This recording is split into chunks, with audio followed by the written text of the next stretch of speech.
أنا محمود عارم معاد أهنا عبد الله يوسف آري أديركي جيلي بقول يلا باتنكا هذا هاي قبل تسمكم مهريني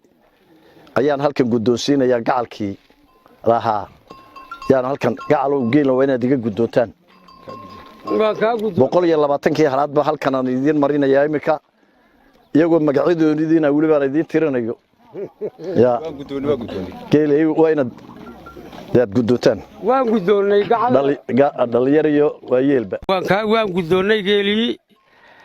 tusmo lagu meheriyay 120kii halaad ehelkiina waan gudoonsiino oo iyaga u gudoomay waligii gabadha u gudoomay intaay waa inta marka koobaad waan salaamayaa boqorkii iyo boqoradda waa aroos farxad badan la weeyaan aroos farxad badan la weeyaan Soomaalida dhaqan baa uma hayn yani 120 halaad oo gabadh lagu meheriyay dhaqan baa uma hayna waa shay cusub farxad daraaddeed weey yani arrintaasi waa arrin culus oo sharaf iyo wanaag leh waana ka gudoomaynaa waana gudoonay maanta waxa Ilaahay mahadi ah inaan joogo gurigii hooyadii beerihii abtiyaashay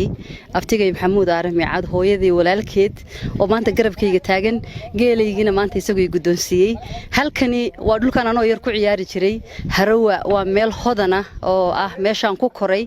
geedaha yar gadaashooda hooyaday ku aasan tahay Allah u naxariiste waa hoomkaygii waa wadankaygii waa xaweeyaan deegaankii abtiyaashay maanta aniga farxad